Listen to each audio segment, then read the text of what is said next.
2025க்கு வந்துட்டோம். கர்த்தர் நல்லவர். ஹல்லேலூயா. அவர் மாறாதவர். அவருடைய கிருபைகள் நம்மை விட்டு மாறாதவைகள்.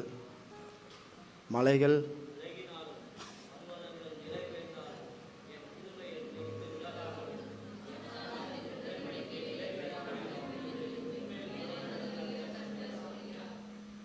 ஆமென். ஹல்லேலூயா. உங்கள் மேல் மனதுருகுகிற, அன்பு வைக்கிற, உங்களை நேசிக்கிற, உங்களை ஆசீர்வதிக்கிற, இது மட்டுமே செய்கிற கர்த்தர் சொல்லுகிறார். ஆமென். வேறு எதுவுமே அவர் செய்ய தெரியாது. அவர் மனதுருக்கம் உள்ளவர், உங்கள் மேல் அன்பு செலுத்துகிறவர், உங்களை நேசிக்கிறவர், உங்கள் நினைவாகவே எப்பொழுதும் இருக்கிற கர்த்தர். அவர் சொல்கிற வார்த்தை தான் என்னென்னா, நான் படைத்த மலைகள், நான் படைத்த பர்வதங்கள் எல்லாம் விலகி போனாலும் என் கிருபை உன்னை விட்டு மாறாது அப்படின்னு சொல்லி ஏசாயா 54:10 நம்ம வாசிக்கிறோம். அதே மாதிரி இன்னொரு வசனம் வாசித்தோம்.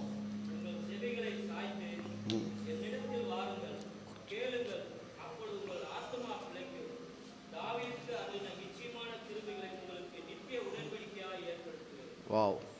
ஏசாயா 55:3 ஆண்டவர் என்ன சொன்னார்னா, இங்கே என் இடத்துல வாருங்க, அங்கே ஒரு வாக்கு தத்தத்தை கொடுக்குறார். தாவீதுக்கு அருளின நிச்சயமான கிருபைகளை உங்களுக்கு நித்திய உடன்படிக்கையாக ஏற்படுத்துவேன்.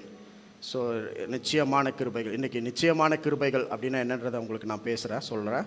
ஸோ அதற்கு என்ன செய்யணும், என்ன கிருபைகள், அந்த கிருபைகள் என்ன அப்படின்றத இன்றைக்கி அண்டர்ஸ்டாண்ட் பண்ணிக்கோங்க. So please follow me. நிச்சயமான கிருபைகள் இன்றைக்கி செய்தி வந்து அப்படியே நான் பரிசுத்தாவியானவர் சொல்கிற மாதிரி நான் பேசிகிட்டே இருக்கிறேன், நீங்கள் கேட்டுக்கோங்க. Mostly it won't be like a sermon, அதாவது ஒரு பிரசங்கம் மாதிரி இல்லாமல் கொஞ்சம் இல்லை நிறையாவே தீர்க்க தரிசனமாக ஆண்டவர் உங்களுக்கு சொல்லுகிற வார்த்தைகள் அப்படியே நான் சொல்கிறேன். ஸோ ஆண்டவர் நல்லவர். ஆமென். இன்றைக்கி 5ஆம் தேதி ஜனவரி 5ஆம் தேதி. 5 அப்படின்னா நம்பர் 5னா கிரேஸ்ன்னு அர்த்தம், கிருபைன்னு அர்த்தம். 5 அப்பங்களை எடுத்து 5000 பேருக்கு அவர் விட்டு கொடுத்தார். 5னா கிருபைன்னு அர்த்தம். 2025 மல்டிபிள்ஸ் ஆஃப் 5. ஸோ கிருபைகளின் பெருக்கம் நிறைந்த ஆண்டு. ஆமென். ஸோ ஆண்டவருடைய கிருபை நம்முடைய வாழ்க்கையில் எப்படியெல்லாம் இருக்குன்றது நான் உங்களுக்கு சொல்கிறேன். 2025 is a year of unprecedented events. முன் சம்பவித்தராதவைகள் சம்பவிக்கும் வருடம் 2025. அதுதான் ஆண்டவர் சொன்னார். முன் சம்பவித்தாதுன்னா என்ன அர்த்தம்னா, மலைகள் விலகி பர்வதங்கள் நிலை பெயர்ந்தாலும் அப்படிப்பட்ட காரியங்கள்லாம் அது எப்படின்றது கிரகிக்க முடியாது, யோசிக்க முடியாத காரியங்கள் அது நடந்தாலுமே ஆண்டவருடைய கிருபை நம்மை விட்டு மாறாதுன்னு சொன்னார். ஸோ இதுவரையும் சம்பவித்தாத காரியங்கள் சம்பவிக்கும். ஸோ இந்த உலகத்திற்கும் சம்பவிக்கும், கிறிஸ்துவின் சரீரமாகிய சபைக்கும் சம்பவிக்கும். சபைக்கும் சர்ச்சுக்கும் உலகத்திற்கும் ஒரே மாதிரி சம்பவிக்காத காரியங்கள் சம்பவிக்கும். Unprecedented events will happen. ஆனால் ஒரே ஒரு டிஃப்ரென்ஸ் என்னென்னா, உலகத்துக்கு வந்து எந்த விதமான பாதுகாப்பும் நம்பிக்கையும் ஒரு தைரியமும் இருக்காது. அதே நேரத்தில் திருச்சபைக்கு பாதுகாப்பும் தைரியமும் நம்பிக்கை எல்லாமே இருக்கும். ஏன்னா அவருடைய கிருபையின் உடன்படிக்கை, சமாதானத்தின் உடன்படிக்கை நம்ம மேலே இருக்குது, மாறல. ஹல்லேலூயா. ஸோ நீங்கள் ஒவ்வொரு நாளும் நீங்கள் அதாவது எப்படி சொல்லலான்னா, பொதுவாக சொல்லுவாங்கல்ல, புது வருஷத்தில் வந்து ஆண்டோடைய தீர்க்க தரிசன வார்த்தைகள் அமெரிக்க தேசத்தில் எப்படி நடக்கும், ஐரோப்பாவில் எப்படி நடக்கும், ஆப்பிரிக்காவில் எப்படி நடக்கும், அதெல்லாம் தீர்க்க தரிசிகள்லாம் நிறையா சொல்லுவாங்க. அதெல்லாம் கரெக்டு தான். அமெரிக்காக்கெல்லாம் நடக்கட்டும், நமக்கு என்ன நடக்குதுன்றது ரொம்ப முக்கியம். ஆமென். ஸோ அமெரிக்காவை பற்றி தீர்க்க தரிசனம் வேணும்னா கேட்டிங்கன்னா நான் சொல்கிறேன். பட் வந்து அது முக்கியம் இல்லை. உங்களுக்கு உங்கள் லைஃப்பில், பர்சனல் லைஃப்பில், உங்கள் குடும்ப வாழ்க்கையில் உங்களுடைய இந்த 2025 எப்படி இருக்குன்றது தான் நம்மளுக்கு ரொம்ப முக்கியமாக தேவைப்படுது. ஆமென். ஸோ அங்கே தேவனுடைய கிருபை உங்களை விட்டு மாறாது. அப்போ இந்த கிருபைனா என்னன்றது இன்றைக்கி நான் நிறைய எக்ஸ்பிளைன் பண்ணுறேன். உங்களுக்கு அப்படியே புதுசாக கேட்குற மாதிரி இருக்கும். இதை புதுசாக கேட்காதீங்க, இது உங்கள் லைஃப் ஸ்டைலாக மாற்றிக்கோங்க. ஸோ உலகத்திற்கும் சம்பவிக்கும், கிறிஸ்துவின் சரீரமாகிய சபைக்கும் சம்பவிக்கும். ஆனால் உலகத்திற்கு எந்த நம்பிக்கையும் பாதுகாப்பும் இல்லாத நேரத்தில் ஆண்டவர் சரீரமாகிய திருச்சபையாகிய உங்களுக்கு எல்லா நம்பிக்கையும் பாதுகாப்பையும் அவருடைய கிருபைக்குள்ளே வச்சிருக்கிறார். அதை உடன்படிக்கை, கவர்னண்ட்டாக மாற்றியிருக்கிறார், உடன்படிக்கை செய்திருக்கிறார். அது உங்களை விட்டு மாறவே மாறாது. ஹல்லேலூயா. ஸோ 2025 அது வந்து ஒரு தகுதியற்ற தயவின் வருடம்னு சொன்னேன். It's year of unmerited favour of God. தகுதியற்ற தயவுன்னா என்ன அர்த்தம்னா, தகுதி உள்ளவனுக்கு ஏதாவது செஞ்சோன்னா அதை அந்த தகுதியை பேஸ் பண்ணி ஓகே டேலி ஆயிரும். ஆனால் தகுதி இல்லாதவனுக்கு, தகுதி இருக்கிறவனுக்கு செய்கிறது என்ன நன்மையோ எல்லாத்தையும் செஞ்சாங்கன்னா அதுதான் தேவனுடைய கிருபைன்னு சொல்கிறோம். கிருபைனா என்ன அர்த்தம்னா, இதெல்லாம் நான் கிடைக்கிறதுக்கு நான் தகுதியே இல்லைங்க, இருந்தாலும் ஆண்டவர் எனக்கு கொடுத்துருக்காரு அப்படின்னா அதுக்கு பேர் தான் கிருபை. அதுதான் தயவு. அது கிருபைன்றது ஏதோ ஒரு சாப்டர் கிடையாது. கிருபைன்றது ஏதோ ஒரு கான்செப்ட், ஒரு செய்தியோ கிடையாது. கிருபை என்பது ஆண்டவர், கிருபை என்பது இயேசு. ஆமென். ஸோ தகுதி இல்லாத நம்மை எல்லா நன்மைக்கும் உட்படுத்திட்டார், அதுதான் கிருபை. ஆமென். ஸோ இந்த வருடம் தகுதியற்ற தயவின் வருடம், அன்மெரிட்டட் ஃபேவர் ஆஃப் காட். அல்லேலூயா. தேவனின் கிருபை நிச்சயமாக உங்கள் மேல் இருக்கும். தகுதியில்லாத உங்கள் மேல் அனைத்து விதமான நன்மைகள் ஊற்றப்படும். எது நடந்தாலும் அதற்கு காரணம் தயவு, கிருபை, இயேசு. உங்கள் வாழ்க்கையில் எது நடந்தாலும் அதுக்கு காரணம் தயவு, கிருபை, இயேசு கிறிஸ்து. இதுதான் காரணம். சரிங்களா? ஸோ நம்ம வாழ்க்கையில் பிரச்சனைகள் வருது, உபத்திரவங்கள் வருது, இதுக்கெல்லாம் காரணம் இயேசுவான்னு கேட்டால் அதற்கு காரணம் இயேசு இல்லை, அதை நன்மையாய் மாற்றப் போகிறதற்கு காரணம் இயேசு. ஆமென். பிரச்சனையே இல்லைன்னா பரிகாரம் எதுக்கு? கரெக்டு தானே? பாடுகளே இல்லைன்னா விடுதலை எதுக்கு? சுகவீனமே இல்லைன்னா சுகம் எதற்கு? ஸோ இதெல்லாம் வந்து யாரோ பிசாசு கொண்டு வருவான், யாரும் எப்படியோ வரும், நம்மளுடைய அறியாமையினால் வரும். ஆனால் தேவன் அந்த இடத்துல நின்று அதை நன்மையாய் மாற்றி அவர் எவ்வளோ நல்லவர்ன்றதை நம்மளுக்கு காட்டுகிறார். ஸோ தேவன் நல்லவர் என்பதை ஒவ்வொரு நாளும் இன்க்ரீஸ் பண்ணிக்கிட்டே இருப்பார். அவர் நல்லவர் அப்படின்றத காட்டிக்கொண்டே இருப்பார். ஆமென். ஸோ இந்த வருஷத்தில் தேவன் அப்படியாக கிருபைகளை அவர் தான் கிருபை, அதை ஏராளமாக அவர் தந்த கிருபைகள் தாராளம் தாராளம் பாட்டு பாடணும்ல, அந்த மாதிரி cannot be explained, unexplainable unmerited favor of God உங்கள் வாழ்க்கையில், என் வாழ்க்கையில் ஆண்டவர் கொடுத்துருக்கிறார். தகுதியற்ற ஒரு தயவை கொடுத்துருக்கிறார். ஆமென். ஸோ இந்த வசனத்தில் அந்த 55:3 படித்தோம், உங்கள் செவியை சாய்த்து என்னிடத்தில் வாருங்கள், கேளுங்கள், அப்பொழுது உங்கள் ஆத்துமா பிழைக்கும். தாவீதுக்காரரின் நிச்சயமான கிருபைகளை உங்களுக்கு நித்திய உடன்படிக்கையாக ஏற்படுத்துவேன் அப்படின்னு ஆண்டவர் சொல்கிறார். நீங்கள் வீட்டில் போய் டைம் இருந்தால் 55 இந்த 55வது அதிகாரம் ஃபஸ்ட்லேருந்து கடைசி வரைக்கும் நீங்கள் படிங்க. அதில் வந்து ஆண்டவர் வந்து அந்த கான்டெக்ஸ்ட் உங்களுக்கு புரியும். ஆனால் இந்த வசனத்தை மட்டும் நீங்கள் எடுத்து ஒரு ஃபோக்கஸ்டாக நீங்கள் வச்சு இந்த வருஷம் எல்லாம் நீங்கள் ஆண்டவருடைய நிச்சயமான கிருபைகள் என்ன அப்படின்றத பெற்றுக்கொண்டே இருக்கும். ஒரு 3 காரியத்தை சொல்கிறேன், அந்த 3 காரியம் முடித்ததுக்கப்புறம் ஒரு 8 காரியத்தை சொல்கிறேன், அதுக்கப்புறம் செய்தி முடிச்சிடுறேன். சரிங்களா? ஆமென். ஸோ இந்த வசனத்தில் ஆண்டவர் 3 காரியத்தை சொல்லியிருக்கிறார். முதலாவது என்ன சொன்னார்னா, செவி கொடுங்கள். செவி சாய்த்து அப்படின்னா செவி கொடுங்கள். Give ear, pay close attention, கூர்ந்து கவனி. சேஞ்ச் யுவர் ஃபோக்கஸ், உன்னுடைய கவனத்தை திருப்பு. Look in the direction where you should be looking, எந்த திசையில் பார்க்க வேண்டுமோ அந்த திசையில் பார். அப்போது இந்த ஆண்டு அநேக சத்தம், அநேக திசைகள் உங்களை வழிநடத்தும். பல திசைகள் உங்கள் கண்ணெதிரே தோன்றும். குழப்பங்கள் உங்கள் மனதை நிரப்பும். தேவனுடைய வழிகளை தவிர வேறு வழிகளை பின்பற்ற சூழ்நிலை ஏற்படும். அந்த நேரத்தில் தான் ஆண்டவர் சொல்கிறார், அப்படிப்பட்ட நேரங்களில் உங்களுடைய செவியை சாய்த்து, உங்களுடைய இருதயத்தை, உங்களுடைய மனதை தேவனுடைய வாக்குத்தத்தத்திற்கு, வார்த்தைக்கு நேராக நீங்கள் திருப்ப வேண்டும் அப்படின்னு ஆண்டவர் சொல்கிறார். You have to change your focus. அதாவது நம்மளுக்கு கவன சிதறல்கள் இருக்கும் பொழுது தான் ஏதாவது ஒரு காரியத்தை குறித்து கவனம் செலுத்தணுன்ற ஒரு கான்டெக்ஸ்டே, ஐடியாவே அங்கே வரும். கவன சிதறலே இல்லைன்னா எதை கவனப்படுத்துறது ஒன்றும் பிரச்சனை இல்லை. ஏகப்பட்ட கவன சிதறல்கள், வழி மாறி போகிற சூழ்நிலைகள், உங்களுக்கு ஆண்டவரை ஃபோக்கஸ் பண்ண முடியாமல் மற்ற காரியங்கள் மேலே கவனத்தை அதிகமாக செலுத்தும்படிக்கு அநேக சூழ்நிலைகள் ஏற்படும். அதுக்கு பிசாசு மட்டுமே காரணம் கிடையாது, நிறையா காரணங்கள் இருக்குது. அப்படிப்பட்ட சூழ்நிலையிலையும் ஆண்டவருடைய வார்த்தை, வாக்குத்தத்தத்தின் மேலே இருக்கிற உங்கள் கவனத்தை நீங்கள் மாற்றக்கூடாது. ஒருவேளை மாறினாலும் திரும்ப சேஞ்ச் பண்ணிடுங்க, உங்கள் ஃபோக்கஸை சேஞ்ச் பண்ணணும். கிவ் இயர், செவி கொடுங்கள். செவியை சாத்து அப்படின்னா உங்கள் காதுகளுக்குள்ள பல சத்தங்கள், பல யோசனைகள், பல ஐடியாஸு, நல்ல ஐடியாவாக தான் இருக்கும், ப்ரோஆக்டிவான ஐடியாவாக இருக்கும். இப்படி பண்ணால் இது நல்லா வந்துடும், இப்படி பண்ணால் சூப்பராக இருக்கலாம், இது பிஸ்னஸ், இது படிப்பு, எல்லா விதத்துலேயும் பல சத்தங்கள், பல யோசனைகள், ஐடியாஸ் உங்கள் காதில் வந்துகிட்டே இருக்கும். But all you have to do is, நீங்கள் செய்ய வேண்டியதெல்லாம் ஒன்று தான். எதை கேட்டாலும் 1000 ஐடியா வந்தாலும் வீட்டில் முழங்கால போட்ட, ஆண்டவரே நீங்கள் என்ன சொல்கிறீங்க, உங்கள் சத்தம், உங்கள் வழிநடத்துதல், உங்கள் டைரக்ஷன் எனக்கு வேணும்னு நீங்கள் கேளுங்க. ஆமென். எனக்கு நிறைய ஐடியாஸ் இருக்குது, ஆனால் நான் ஆண்டவர்கிட்ட இன்றைக்கி வரைக்கும் என்ன தான் கேட்டிருக்கேன்னா, நீங்கள் சொல்லுங்கள் ஆண்டவரே, நீங்கள் சொன்னால் தான் நான் அதை செய்வேன். ஆமென். ஹல்லேலூயா. அதனால் நிறைய நன்மைகளை நான் வந்து விட்டுடுறேன். இது பண்ணால் நல்லா இருக்கும் அப்படின்னு எனக்கு தோணும். ஆனால் வந்து ஆண்டவர் வந்து இல்லை, இது இல்லைன்னு சொல்லும்போது அது எவ்வளோ நன்மையாக இருந்தாலும் நான் வந்து ஓகே அப்படின்னு சொல்லி ஆண்டவர் சத்தத்தை கேட்கிறதற்கு என்னுடைய செவியை திறப்புகிறேன். அந்த மாதிரி உங்கள் செவிகளை திருப்புங்கள், உங்களுடைய செவியை கொடுங்கள், ஆண்டவர் கொடுங்க. உங்கள் கான்சன்ட்ரேஷன், அதாவது கேள்வியினால் விசுவாசம் வரும். அப்போ நீங்கள் எதை கேட்குறீங்களோ அதை பற்றின விசுவாசம் தான் நம்மளுக்கு வரும். அப்போ உங்களுடைய செவிகள் ரொம்ப முக்கியம், உங்களுடைய காதுகள், உங்களுடைய ரிசப்ஷன் ரொம்ப முக்கியம். நீங்கள் எதை கேட்குறீங்க அப்படின்றது ரொம்ப முக்கியம். ஸோ தேவனுடைய வார்த்தை, சத்தம், வாக்கு தத்தங்களை கேட்கும்படி உங்களுடைய செவியை, ஃபோக்கஸை நீங்கள் திருப்ப வேண்டும் அப்படின்றது முதல் காரியம் ஆண்டவர் சொல்லுகிறார். ஏன்னா அதெல்லாம் கேட்கும்போது உங்கள் ஆத்துமா பிழைக்கும். ஆமென். ஆத்துமானா என்ன? உங்கள் எண்ணங்கள், ஐடியாஸ், உங்களுடைய இமோஷன்ஸ், உங்களுடைய வழிகள், உங்கள் திட்டங்கள், நீங்கள் எடுக்கிற முயற்சிகள் எல்லாமே ஆத்துமா. அந்த ஆத்துமா பிழைக்கிறதுக்கு தேவையானது என்னென்னா உங்கள் செவியை வேறு எங்கேயும் திருப்பக்கூடாது. பல விஷயங்களை கேட்டாலும் நான் கேட்க போகிறது, ஃபோக்கஸ் பண்ண போகிறது ஆண்டவர் சொல்லுகிற சத்தம்.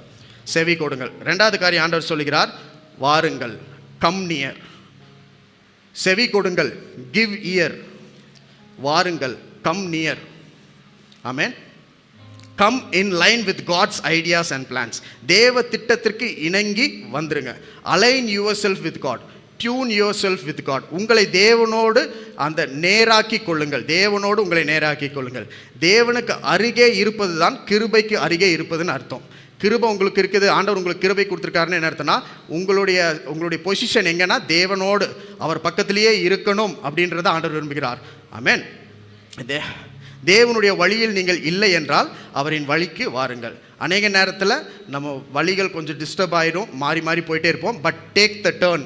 நீங்கள் திருப்ப வேண்டும், உங்கள் வண்டியை திருப்பி யூ டர்ன் பண்ணி ஆண்டவருடைய வழிக்கு நீங்கள் திரும்ப வேண்டும். அப்படின்னா மனம் திரும்புங்கள் அப்படின்னு ஆண்டவர் சொல்கிறார். So except God's ways there is no grace in any other way. தேவனுடைய வழியை தவிர வேறு எந்த வழியிலுமே கிருபைன்ற ஒரு விஷயமே கிடையாது. அதனால் தேவனுடைய வழிகளில் நீங்கள் வாருங்கள் ஆண்டவர் சொல்லுகிறார். அப்பொழுது உங்கள் ஆத்துமா பிழைக்கும். உங்களுடைய மனது, உங்களுடைய எண்ணங்கள், உங்களுடைய திட்டங்கள், உங்களுடைய ஐடியா, உங்கள் வாழ்க்கை, உங்கள் ஆத்துமா, உங்கள் வாழ்க்கை பிழைக்கும். ஆமென். மூணாவது காரியம், கேளுங்கள், லிசன் டியர். ஆமென். செவி கொடுங்கள், கிவ் இயர். வாருங்கள், கம் நியர். கேளுங்கள், லிசன் டியர். ஆமென். ஒபீடியன்ஸ். கேளுங்கள்னா என்ன அர்த்தம்னா கீழ்ப்படிதல், ஒபீடியன்ஸ். Listening is obeying. கேளுங்க, நான் சொல்கிறது கொஞ்சம் கேளுங்கன்னா என்ன அர்த்தம்னா சும்மா காதில் கேட்கறது மட்டும் இல்லை, நான் சொல்கிறபடி நீ செஞ்சால் தான் நான் சொல்கிறது நீ கேட்குறேன்னு அர்த்தம். இங்கே போகாத அப்படின்னா அங்கே போகாமல் இருக்கிறதுக்கு பேர், நீங்கள் என்ன ஆக்ஷன் பண்ணுறீங்களோ அதுதான் கீழ்ப்படிதல். நான் சொல்லிவிட்டு, அம்மா சொல்லிவிட்டாங்க போகாதன்னு, இருந்தாலும் நான் போயிட்டேன்னா அதுக்கு பேர் கேட்கறது கிடையாது, அது லிசனிங் கிடையாது, ஒபேயிங் கிடையாது. ஆண்டவர் என்ன சொல்கிறார், கேளுங்கள்னா வெறும் காதில் கேட்கறது மட்டும் இல்லை, ஒபே பண்ணுங்கள், நீங்கள் கீழ்ப்படிங்க. Do what you hear. நீங்கள் கேட்கிறத நீங்கள் செயல்படுத்துறதுக்கு பேர் தான் கீழ்ப்படிதல். Amen. So you have to do what you wouldn't do normally. நீங்கள் பொதுவாக என்ன செய்ய மாட்டீங்களோ அதை செய்யும்படிக்கு உங்களை அர்ப்பணிக்கிறதுக்கு பேர் தான் கீழ்ப்படுகிறது. இது எனக்கு ரொம்ப கஷ்டமான காரியம், இது வரைக்கும் என் வாழ்க்கையில் நான் செஞ்சதே இல்லை, ஆண்டவர் அதை செய்ய சொன்னார்னா அதை செஞ்சிடணும், அதுக்கு பேர் தான் கீழ்ப்படுகிறது. ஆமென். செய்ய தெரிந்த காரியங்களை செய்வதற்கு பேர் கீழ்ப்படிதல் இல்லை, செய்ய முடியாத காரியங்களை செய்வது தான் கீழ்ப்படிதல். டெஃபினிஷன். ஆமென். ஹல்லேலூயா. பொதுவாக செய்ய முடியாததை செய்வது தான் கீழ்ப்படிவது. இந்த வருஷம் அன்பிரசிடென்டட் ஈவெண்ட்ஸ்ன்னு சொன்னால் அப்படின்னா சம்பவிக்காத காரியங்கள் சம்பவிக்கும் பொழுது ஆண்டவர் நம்மளால் செய்ய தெரியாத, செய்ய முடியாத காரியங்களை செய்ய சொல்வார், அதற்கு கீழ்ப்படியுங்கள். ஆமென். ஸோ இதெல்லாம் எங்கே இருக்குன்னு கேட்டிங்கன்னா எல்லாம் வசனத்தில் தான் இருக்குது. Hallelujah. So not according to experience but according to word of God. நீங்கள் இந்த வருஷம் உங்களுடைய அனுபவத்தையும் உங்களுடைய அறிவையும் ஞானத்தையும் வச்சு எதையுமே செய்யாதீங்க. ஆமென். உங்கள் எக்ஸ்பீரியன்ஸை வச்சு எதையுமே செய்யாதீங்க தயவுசெய்து. Because experience keeps on changing. இன்றைக்கி ஒரு எக்ஸ்பீரியன்ஸ் இருக்கும், நாளைக்கு ஒரு அனுபவம் இருக்கும், மாறிக்கொண்டே இருக்கும். ஆனால் தேவ வார்த்தை மாறாதது. அதனால் தேவனுடைய வார்த்தை சொல்லுகிறபடி கேளுங்கள், கீழ்ப்படியுங்கள், அதை செய்யுங்கள், அப்பொழுது உங்கள் ஆத்துமா பிழைக்கும். ஆமென். ஸோ பிழைப்புக்காக நீங்கள் என்ன காரியத்தை வேணாலும் செய்யலாம்னு நீங்கள் நினைக்காதீங்க. உங்கள் வேலைன்னு பிழைப்புக்காக தானே வேலை செய்கிறோம், பிழைப்புக்கு தானே படிக்கிறோம், பிழைப்புக்கு தானே பிஸ்னஸ் செய்கிறோம், அப்படிலாம் செய்யாதீங்க. எந்த செஞ்சாலும் பிழைக்க முடியாது. பிழைப்பதற்கு ஒரே ஒரு காரியம் என்னென்னா அவர் சொல்கிறத கேளுங்க, அவரிடத்துல வாருங்கள், அவருக்கு கீழ்ப்படியுங்கள். ஆமென். செவி கொடுங்கள், வாருங்கள், கேளுங்கள். Give ear, come near and listen dear. Amen. நல்லா இருக்கா? 3 பாயிண்ட் முடிஞ்சு. இப்போது இதெல்லாம் செய்யும் பொழுது ஆத்துமா பிழைக்கும். அப்போ ஆண்டவர் என்ன சொல்றாரு? தாவீதுக்கு அருளின நிச்சயமான கிருபைகளை உங்களுக்கு நித்திய உடன்படிக்கையாக ஏற்படுத்துவேன். தாவீதுக்கு அருளின நிச்சயமான கிருபைகள் உங்களுக்கு நித்திய உடன்படிக்கை. தாவீதை பொறுத்தளவில் அது நிச்சயமான கிருபைகள், உங்களை பொறுத்தளவில் அது நித்தியத்திற்கும் உடன்படிக்கை.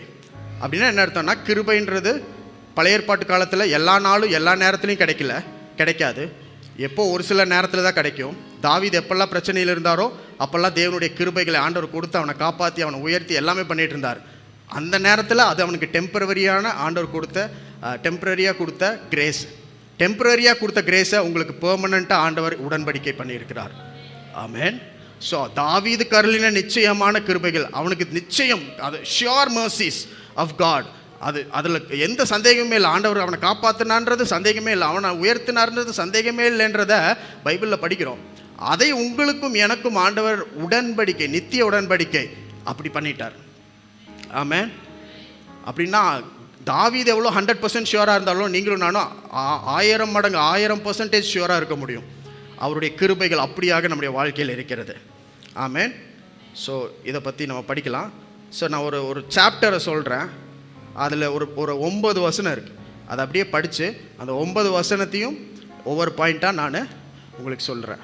8 பாயிண்ட் சொல்கிறேன், சரிங்களா? 2 சாமுவேல் 7ஆம் அதிகாரம் 8லிருந்து 16 வசனங்கள். 2 Samuel chapter 7 verse 8 onwards till 16. 8லிருந்து 16 வசனங்கள்.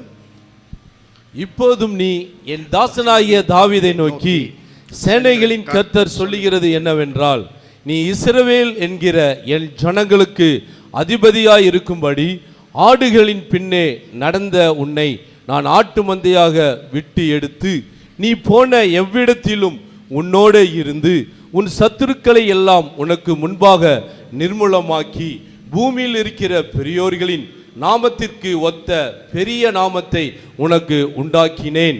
நான் என் ஜனமாகிய இஸ்ரவேலுக்கு ஒரு இடத்தை ஏற்படுத்தி அவர்கள் தங்கள் ஸ்தானத்திலே குடியிருக்கவும், இனி அவர்கள் அலையாமலும், முன்போலும் நான் என் ஜனமாகிய இஸ்ரவேலின் மேல் நியாயாதிபதிகளை கட்டளையிட்ட நாள் வரையில் நடந்தது போலும், நியாயக்கேட்டின் மக்களால் இனி சிறுமைப்படாமலும் இருக்கும்படி அவர்களை நாட்டினேன்.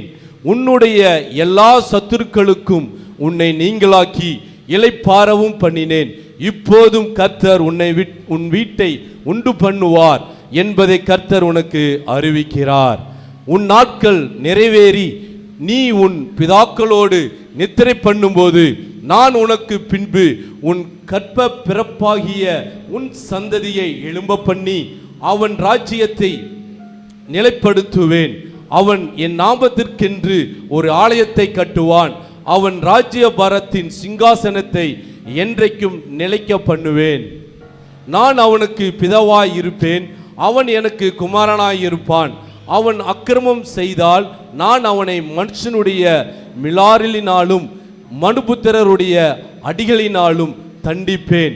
உனக்கு முன்பாக நான் தள்ளிவிட்ட சவுலிலிருந்து என் கிருபையை விலக்கினது போல அவனை விட்டு விலக மாட்டேன். உன் வீடும் உன் ராஜ்யமும் என்றென்றைக்கும் உனக்கு முன்பாக சிறப்பட்டிருக்கும். உன் ராஜாசனம் என்றென்றைக்கும் நிலை பெற்றிருக்கும் என்கிறார் என்று சொன்னார்.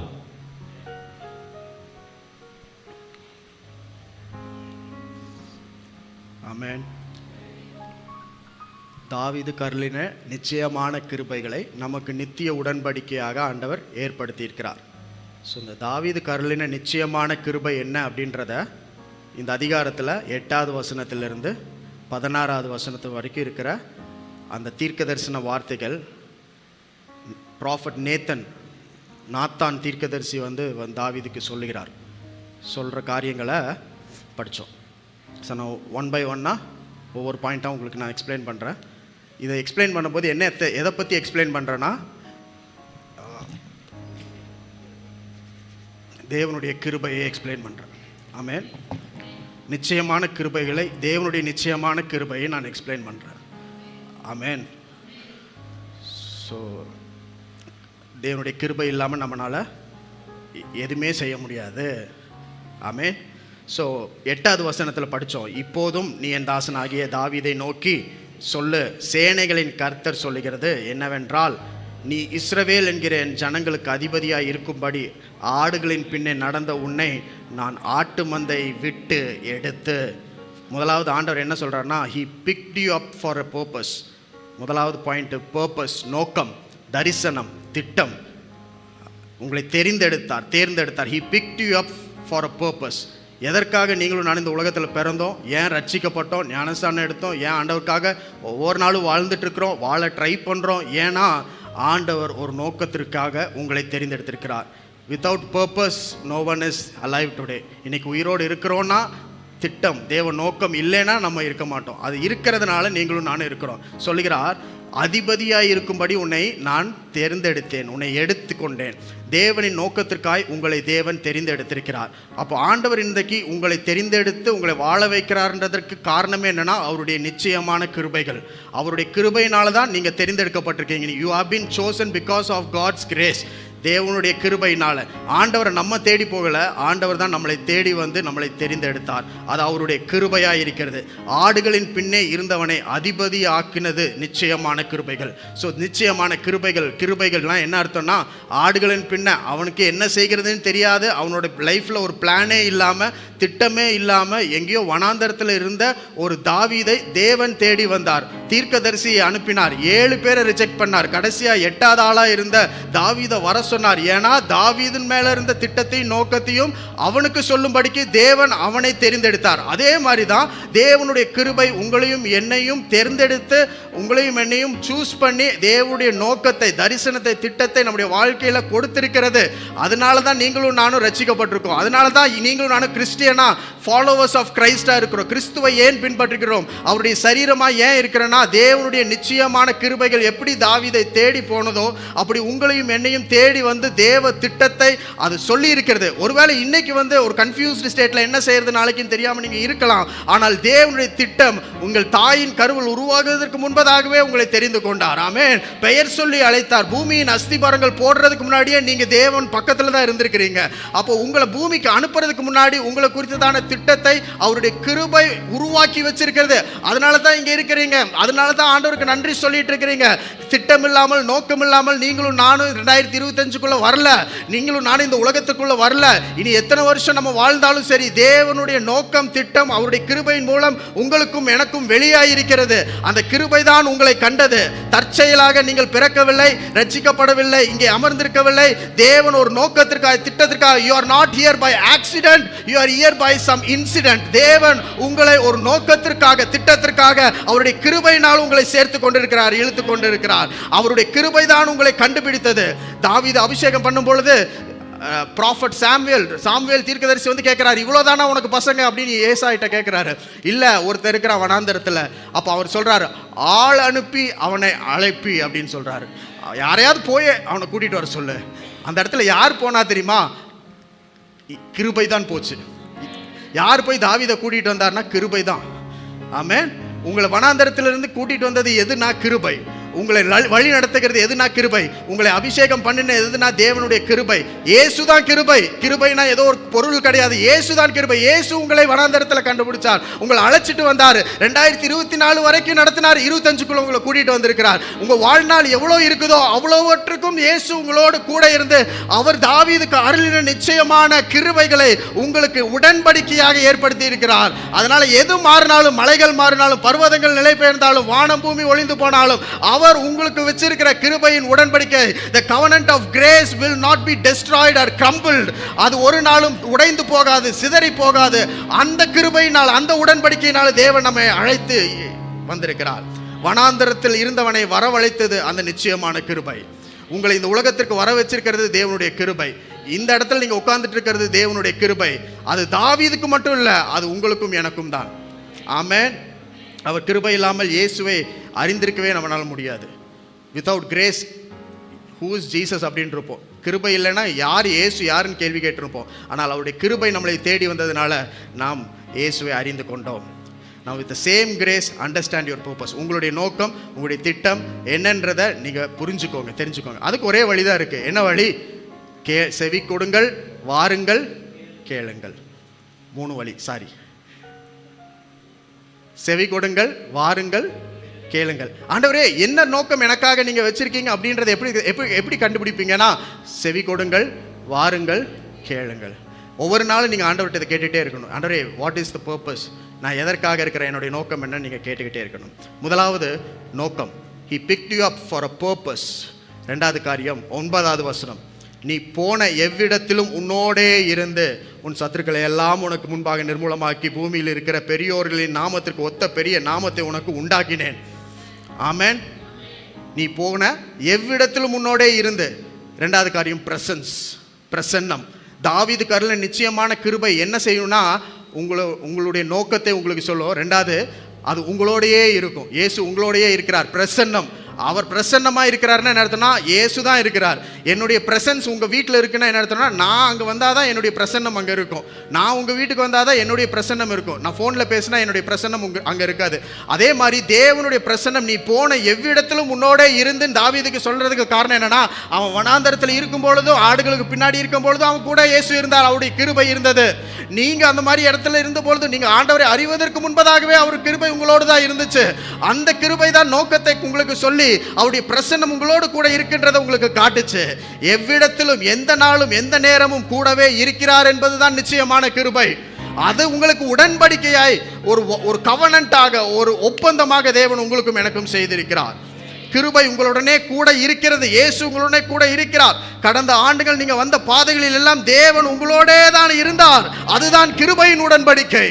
மலை மாறிச்சு, பர்வதங்கள் பெயர்ந்துச்சு, ஆனா அவர் மாறல இல்லை, அவர் கூடயே இருந்தார். அதுதான் கிருபையின் உடன்படிக்கை. That is the covenant of grace of God. நிச்சயமான கிருபைகள் உங்களோடு இருந்ததினால் சத்துருக்களை எல்லாம் அவர் நிர்மூலமாக்கினார். அவர் தாவீதுக்கு முன்னாடி இருந்த எல்லா சத்துருவையும் நிர்மூலமாக்கினார். அது சிங்கம் கரடியா இருந்தாலும் சரி, கொலையாத்தா இருந்தாலும் சரி, யாரா இருந்தாலும் எல்லா சத்துருக்களையும் நிர்மூலமாக்கினதுக்கு காரணம் நிச்சயமான கிருபையின் பிரசன்னம் அவனோடு கூட இருந்தது. அதே பிரசன்னம் உங்களோடு கூட இருக்கிறது. அதே கிருபை இனிமேலும் உங்கள் சத்துருக்களை எல்லாம் அழிக்கும். இதுவரைக்கும் 24 வரைக்கும் அழித்த அதே கிருபை 2025க்கு மேல எத்தனை வருஷங்கள் நீங்கள் வாழ்ந்தாலும் உங்களுக்கு முன்பதாக இருக்கிற எல்லா சத்துருக்களையும் அது நிர்மூலமாக்கும். எல்லா தடைகளையும் அது தகர்க்கும். எல்லா வியாதிகளையும் அது விலக்கும். Make your name greater like the names of the greatest man ever lived. இதுவரைக்கும் பூமியில வாழ்ந்த பெரிய மனிதர்களை காட்டிலும் அவனுடைய நாமத்தை ஆண்டவர் உயர்த்தினார். உங்க நாமத்தையும் உங்க பெயரையும் உங்களுக்கும் கீர்த்தி அப்படித்தான் ஆண்டவர் செய்ய போகிறார். இதுவரைக்கும் ஃபேமஸா இருந்த எல்லா மனிதர்களை காட்டிலும் உங்களுடைய நாமத்தை அந்த கிருபை, நிச்சயமான கிருபை, அவருடைய பிரசன்னம் உங்க வாழ்க்கையில செய்யும்.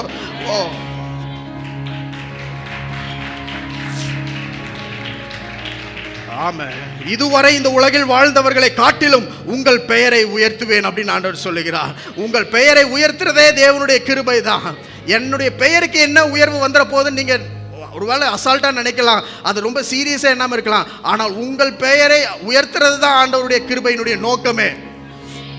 நீங்க படிக்கிற இடத்துல, வேலை செய்யற இடத்துல உங்க பெயரை சொல்லும் பொழுதே எல்லாருக்கும் ஒரு சமாதானம், அப்பா வந்துட்டான்டா அப்படின்னு நம்மளை பார்த்து சந்தோஷப்படுவாங்க. ஆமென். ஹல்லேலூயா. விசுவாசிக்கிறீங்களா? your name will be echoed everywhere. Amen. 2025, 24, 23, 2023 November 6ஆம் தேதி நிக்கிட்டாக்கு வந்து வேலையில் கடைசி நாள். ஆண்டவர் சொன்னார், யூ டேக் அ பிரேக், நீ ஒரு கொஞ்சம் சின்ன பிரேக் எடு அப்படின்னு ஆண்டவர் சொன்னது நிமித்தம் 9 வருஷம் தொடர்ந்து செஞ்ச வேலையை அவங்க வந்து ரிசைன் பண்ணுறதுக்கு டிசிஷன் எடுத்தாங்க. 2023 நவம்பர் 6 தான் கடைசி நாள். நவம்பர் 6. இன்னைக்கு வரைக்கும் அந்த ஆஃபீஸில் வந்து அவன் பேரை சொல்லிகிட்டே இருக்கிறாங்க. இது வந்து இவங்க செஞ்ச ப்ராடக்ட், நிக்கிட்டா செஞ்ச ப்ராடக்ட்டு, அவங்களோட கோடிங்கு. இந்த மாதிரி இன்றைக்கி வரைக்கும் யாருனாலே கோடிங் பண்ண முடியல. இன்றைக்கு வரைக்கும் அவங்களுடைய பெயர், இது வரைக்கும் அந்த கம்பெனியில் எத்தனையோ பேர் வந்திருக்கிறாங்க, ஆனால் இன்றைக்கு வரைக்கும் அவங்க பெயரை சொல்லிகிட்டே இருக்கிறாங்க. தேவனுடைய கிருபை உங்களோடு இருக்கும் பொழுது தேவன் உங்கள் பெயரை பெரிதாக்குவார். நீங்க அங்க இருந்தாலும் உங்க பெயர் பெருசா இருக்கும், நீங்க அங்க இல்லைனாலும் தேவன் உங்கள் பெயரை, இதுவரைக்கும் இருந்த பெரியோர்கள் எத்தனை பேர் இருந்தாலும் எல்லாரை காட்டிலும் தேவன் உங்கள் பெயரை பிரசித்திப்படுத்துவார், ஃபேமஸ் பண்ணுவார், அவர் உயர்த்துவார். ஆமென். எல்லாவற்றுக்கும் காரணம் கிருபை உங்களோடு கூட இருக்கிறது, பிரசன்னம், தேவ பிரசன்னம் உங்களோடு கூட இருக்கிறது. ஆமென், ஆமென், ஆமென். உங்களுடைய ஸ்கூல்ல, உங்க காலேஜில், உங்க ஆஃபீஸில், நீங்க வேலை செய்கிற இடத்துல, எங்கே நீ போகும் எவ்விடத்திலும் உன்னோட கூட இருந்து உன் பெயரை நான் பெருமைப்படுத்துவேன், ஃபேமஸ் ஆக்குறேன் ஆண்டவர் சொல்றார். அதுதான் நிச்சயமான கிருபைகள் உங்க வாழ்க்கையில செய்யும். ஆமென்.